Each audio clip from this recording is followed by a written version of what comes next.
రకరకాలుగా అప్పటి నుంచే మాట్లాడుతూ వస్తున్నారు.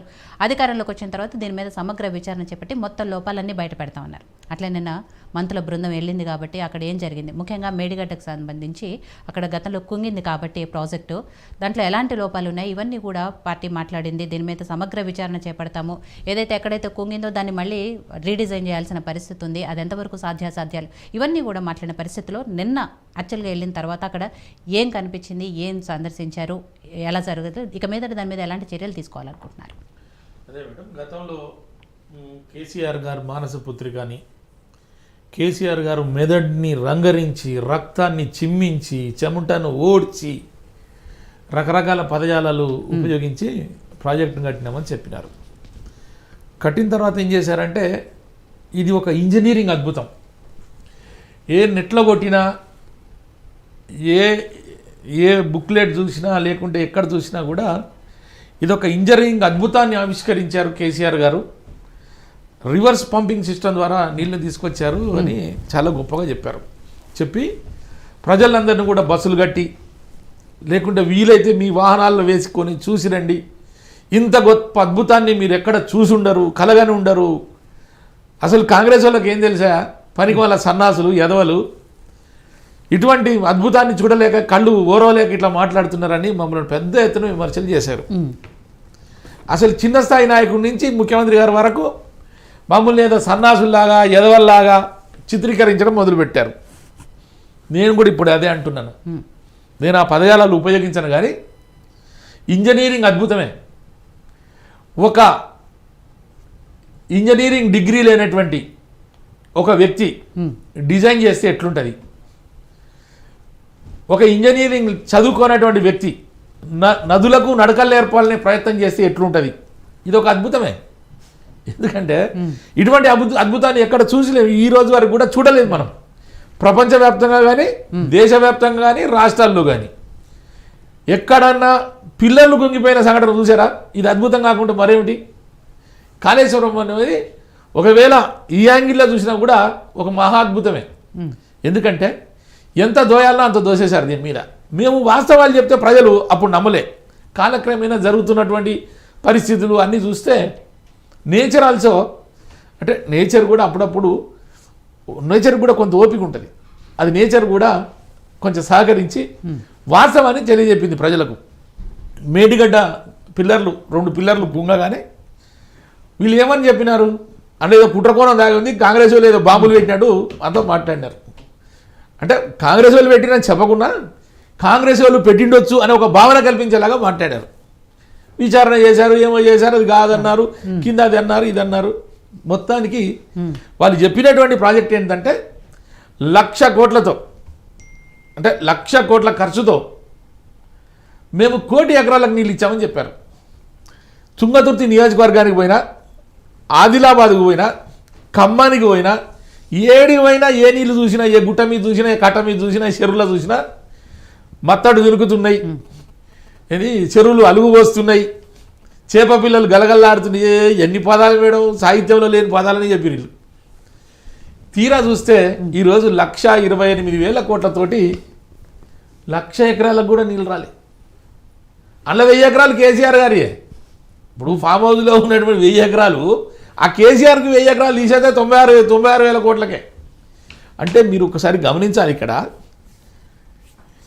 ఎంత పెద్ద ఎత్తున కరెంటు వాడారు, ఎంత పెద్ద ఎత్తున, అంటే అసలు లిఫ్ట్ చేసినటువంటి నీళ్లు ఒక్కసారి లిఫ్ట్ చేసి నిండిన తర్వాత పిల్లర్లు కూలిపోయినాయంటే ఇక ఆ ప్రాజెక్ట్ ఎంతవరకు ఉంటే సమంజసమో వాళ్ళే కేసీఆర్ గారు చెప్పాలి. కేసీఆర్ గారు ఎలక్షన్లప్పుడు అసలు ఏ ఎలక్షన్ వచ్చినా కాళేశ్వరం గురించి చెప్పేది. ఒక్క మాట కాళేశ్వరం గురించి. అంటే సన్నాసులు ఎవరో ఎదవలు ఎవరో ఇప్పుడు ప్రజల ముందు తెలియపోయింది కదా. మాట్లాడేటప్పుడు, సమస్యలు మాట్లాడేటప్పుడు, ప్రజలను అడ్రస్ చేసేటప్పుడు చాలా హుందాగా మాట్లాడాల్సినటువంటి కేసీఆర్ గారు ఈ విషయంలో మమ్మల్ని ఎన్నో విధాలుగా మాట్లాడారు. మేమేమంటున్నామంటే ఇప్పటికైనా ఈ రాష్ట్రంలో జరుగుతున్నటువంటి ప్రతి విషయాన్ని కూడా కాంగ్రెస్ పార్టీ సమగ్రమైనటువంటి విచారణ చేస్తుంది. దాని మీద పూర్తి స్థాయిలో వాళ్ళతో సమీక్ష చేస్తూ ఉంది. ఇది ఏదో ఆషామాషిగా కేసీఆర్ గారు ఇంజనీరింగ్ చేసినట్టు కాదు, నిపుణులైనటువంటి ఇంజనీర్లతో ఇప్పుడు యాజ్ ఏ పొలిటికల్ లీడర్, మేమంతా పొలిటికల్ లీడర్, ప్రజా సమస్యలు ప్రస్తావించగలం, ప్రజలకున్న ఇటువంటి ఇబ్బందులను బ్యూరోక్రాట్స్కు లేదంటే ఆఫీసర్లకు చెప్పగలుగుతాం. దానికి సొల్యూషన్ చూడాల్సిన వాళ్ళు ఎవరు? దాని సమస్యను ఓ ప్రాతిపదికగా తీసుకొని దానికి పకడ్బందీ నిర్ణయాలు చేయాల్సిన వాళ్ళు ఆఫీసర్లే. మరి కేసీఆర్ గారి విషయంలో ఎందుకు ఈ ఆఫీసర్లు ఈ విధంగా ఉదాసీనత చేశారో, కేసీఆర్ గారు చేయడం పట్ల, ఆయన ప్రవర్తన ఏ విధంగా ఉందో నాకు తెలియదు, కానీ ఈ అధికారులు మాత్రం నిర్లక్ష్యంగా వ్యవహరించారని చెప్పాలి. 2022 డిసెంబర్లో అనుకుంటా, జూన్, జూలై, ఆగస్టు, అక్టోబర్లో, నవంబర్లోనో ఈ 28 నాడు కూలిపోయింది. ఇప్పటి వరకు శాఖాపరమైన చర్యలు వారి మీద తీసుకున్నారా? అంటే ఇప్పుడు మనం వచ్చి ఎంక్వైరీ చేస్తున్నాం, దాన్ని విచారణకు ఆదేశించాం, జ్యుడిషియల్ విచారణకు ఇచ్చాం, ఇప్పుడు నడుస్తుంది. కానీ ఎందుకు దాని మీద విచారణకు ఆదేశించలేదు ఇప్పటి వరకు? ఆ రోజు అక్కడ ఉన్నటువంటి మేడిగడ్డ కట్టిన తర్వాత వాళ్ళకి ఇవ్వాల్సినటువంటి సర్టిఫికెట్స్, అంటే ఇప్పుడు వాళ్ళకు ఏం సర్టిఫికేట్ ఇవ్వాలి? ఇది ఓకే, ఇది మంచిగా చేశారు, లేకుంటే సర్టిఫికెట్లు ఇస్తారు కదా. మరి కాంట్రాక్టులకు పైసలు ఇచ్చేశారు, మరి లాస్ట్ ప్యాకేజీలు ఏమైనా ఇచ్చారో లేదో తెలియదు, కానీ మొత్తానికి వాళ్ళకు పైసలు ముట్టిపోయినాయి, వాళ్ళకు బ్రహ్మాండంగా పెట్టారని సర్టిఫికెట్లు ఇచ్చినారు, సన్మానాలు చేసినారు. ఏంది టోపీలు ఏమంటారు మేడం వీటిని, అట్లాంటి టోపీలు పెట్టినారు, అన్ని పెట్టి ఘనమైన సత్కారాలు చేశారు. చేసి తీరా చూస్తే ఇట్లాంటి 1,00,000 కోట్ల ప్రజాధనాన్ని వృధా చేశారు. మేము అనేది ఒకటే, అంటే చాలా సమస్యలు ముందుకు వస్తున్నాయి ఈరోజు. అసలు నీళ్ళెన్ని లిఫ్ట్ చేశారు, ఎంతవరకు కెపాసిటీ ఉంది, ఆ కెపాసిటీకి ఎంత వదిలిపెట్టారు, అసలు ఈ ప్రాజెక్టులో డిజైన్ చేసిన తర్వాత ఎన్ని లక్షల ఎకరాలకు, ఎన్ని కోట్ల ఎకరాలకి, కోటి ఎకరాలకు మాగా అని చేస్తామని చాలా పెద్ద ఎత్తున పలికినారు. నెట్టంపాడు, భీమా, కోయిల్ సాగర్, ప్రతి కల్వకుర్తి అన్నిటిని కూడా పెండింగ్ పెట్టేశారు. అసలు మా రంగారెడ్డి జిల్లాకు సంబంధించినటువంటి పెద్ద ప్రాజెక్టు, ఇదేం ప్రాజెక్టు, ప్రాణహిత చేవల్ల, దాన్ని నాశనం చేశారు. చేసి ఈ రకమైనటువంటి చెప్పి ఇప్పుడు మళ్ళీ సమర్థించుకోవడానికి రకరకాల ప్రయత్నాలు చేస్తూ ఉన్నారు. ఏదైనా పాలు నీళ్ళలాగా ఈరోజు మా ప్రభుత్వం అన్నిటి మీద మొత్తం పూర్తి స్థాయిలో నివేదికలు తెప్పిస్తుంది, ప్రజల ముందు పెడతా ఉన్నాం.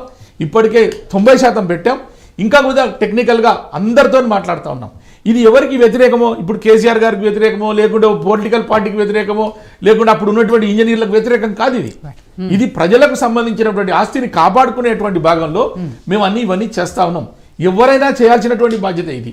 అందుకే ఈరోజు కాంగ్రెస్ పార్టీ అడుగులు ఒక సంక్షేమం వైపు, ఒక ప్రగతి వైపు, ఒక మంచి సదుద్దేశంతో చేస్తున్నటువంటి కార్యక్రమాలే తప్ప ఇది వ్యక్తిగత వాళ్ళు ద్వేషం కోసమో, లేకుంటే పొలిటికల్ సిస్టంలో మేము విరోధులుగా ఉన్నారు కాబట్టి వాళ్ళ మీద ఏదో చేయాలని ఎట్టి పరిస్థితులు కాదు.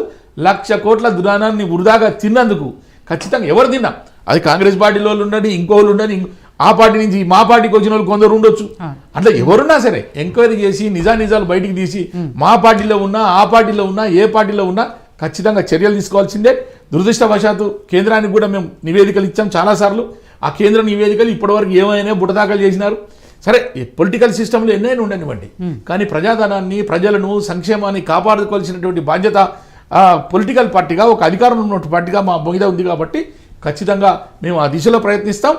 ఖచ్చితంగా 100% దీని మీద మాత్రం పూర్తి సమగ్రమైనటువంటి విశ్లేషణ జరగాలి, ప్రజలకు కూడా తెలవాలి, ఏం జరిగిందో కూడా తెలుసుకోవాల్సినటువంటి అవసరం ఉంది.